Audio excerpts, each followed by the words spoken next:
Hello my dear students, स्वागत करती हूँ आप सभी का सितंबर शिल्पी होम साइंस क्लासेस में। फ्रेंड्स, अगर आपने मुझे फेसबुक, इंस्टाग्राम और टेलीग्राम पे फॉलो नहीं किया है तो सितंबर शिल्पी सर्च करके आप मुझे फॉलो कर सकते हैं। चलिए फ्रेंड्स, शुरू करते हैं आज की क्लास। जो आज टॉपिक मैं पढ़ाने जा रही हूँ, ये टॉपिक आप चाहे टीजीटी के स्टूडेंट हो या पीजीटी के, चाहे नेट के स्टूडेंट हो, सभी के लिए इम्पोर्टेंट है। DSSB के स्टूडेंट के लिए भी, क्योंकि इससे क्वेश्चन हर बार पूछा जाता है और हर पेपर में आता है, चाहे आप होम साइंस का कोई भी एग्ज़ाम दे रहे हो। तो चलिए शुरू करते हैं आज की क्लास।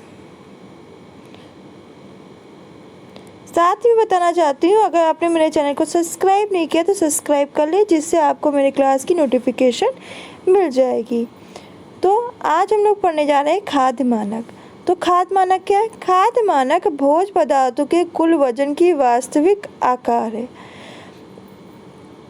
खाद्य मानक क्या है? भोज्य पदार्थ का कुल वजन, यानी भोज्य पदार्थ का कुल कितना वजन है, उसका वास्तविक आकार क्या है, उसमें उपस्थित पौष्टिक तत्वों की मात्रा क्या है और उसकी विशेषताओं के आधार पर तैयार किया जाता है। तो खाद्य मानक क्या है कि भोज्य पदार्थ का कुल वजन कितना है, उसकी वास्तविक आकार कितना है, उसमें उपस्थित पौष्टिक तत्व की मात्रा कितनी है, उसकी विशेषताओं के आधार पर तैयार किया जाता है क्या? खाद्य मानक।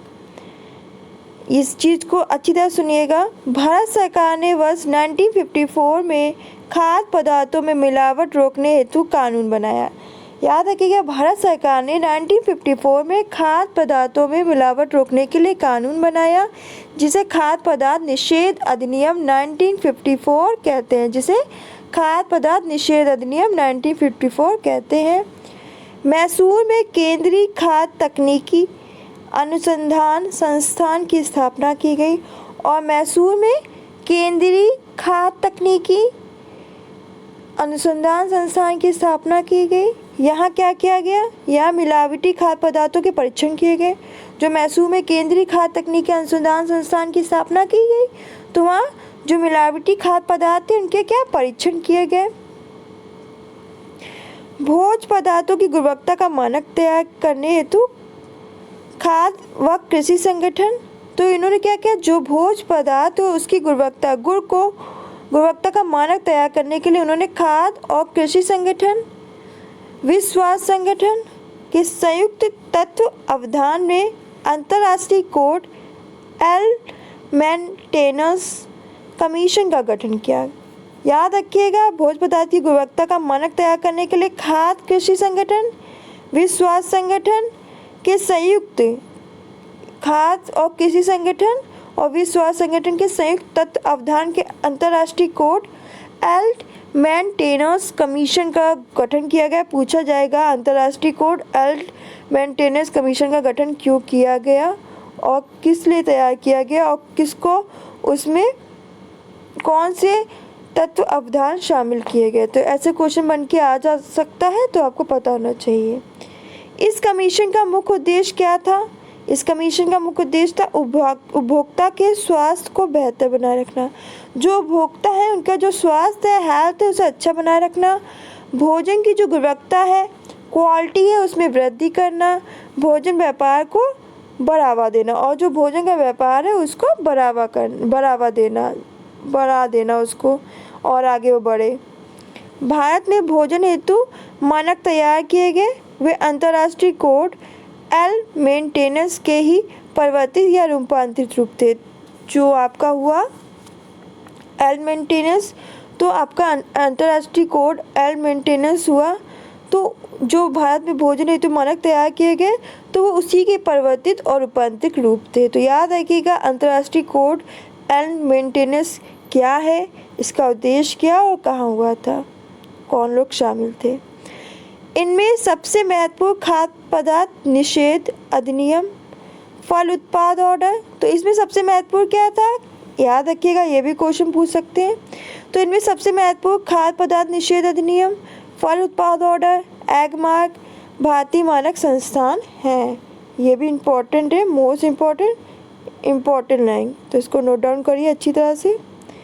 फिर नेक्स्ट है खाद्य मानक का महत्व क्या होता है। जो खाद्य मानक है उनका इम्पोर्टेंस क्या है। तो ये क्या करता है, उपभोक्ताओं को आगाह कराना कि वह किस तरह से भोज्य पदार्थ का संग्रह करें, इसके बारे में पूरी जानकारी देना। मतलब जो खाद्य मानक है वो बताता है कि हमें किस तरह से भोज्य पदार्थ का संग्रह करना, इसके बारे में पूरी जानकारी ये जुटाता है, पहुंचाता है लोगों तक। भोज्य पदार्थों की न्यूनतम अधिकतम मात्रा निर्धारित करना, जो भोज्य पदार्थ है उसकी कितनी कम मात्रा लेनी है, कितनी अधिक मात्रा लेनी है, इसका भी निर्धारण करना। जैसे कुकिंग चॉकलेट में 50% से कम और 85% से अधिक कोका वसा का उपयोग नहीं किया गया है। तो इम्पॉर्टेंट शायद पूछ लिया जाए ये, कुकिंग चॉकलेट में कितना परसेंट और कोका वसा में, तो ये लिख लीजिए 85 और कुकिंग चॉकलेट में 50। भोज्य पदार्थ बनाने की विधि का वर्णन करना, जो भोज्य पदार्थ उनकी बनाने का विधि का वर्णन करना। उपभोक्ता भोजन का उपयोग करते समय किन किन बातों को ध्यान में रखेंगे, वह तैयार करने की विधि का विवरण लेबल पर अंकित होना चाहिए। तो उपभोक्ता जो है भोजन उपयोग करते समय किन किन बातों का ध्यान में रखेंगे, मतलब जो भी आप भोजन उपयोग कर रहे हो तो उनको उपयोग करते समय आपको किन किन बातों को दिमाग में रखना है, और तैयार करने की विधि का विवरण भी लेबल में हमें अंकित करना कि कैसे तैयार करना है। किन भोज्य पदार्थ का उपयोग हमें कितनी मात्रा में करना है, इसकी भी जानकारी देना। पैकिंग के तरीके को परिभाषित करना है, हमें पैकिंग किस तरह से करनी है, इसको परिभाषित करना। भोज्य पदार्थ किस तरह से पैक किए गए हैं कि खराब ना हो, और भोज्य पदार्थ को इस तरह से पैक करना कि वो खराब ना हो। फिर आपके कुछ खाद्य मानक प्रदानकर्ता होते हैं।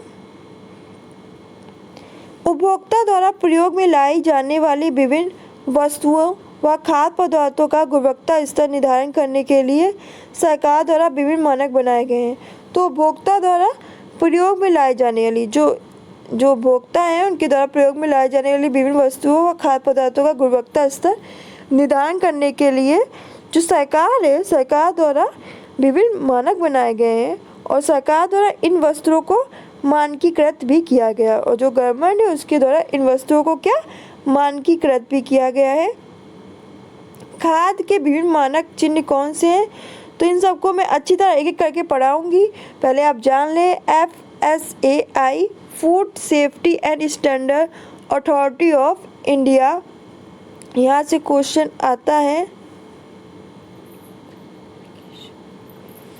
फिर आपका इसको हम कहते हैं भारतीय खाद्य सुरक्षा एवं मानक अधिनियम, हिंदी में कहते हैं। याद रखिएगा क्वेश्चन पूछ सकता है इसलिए।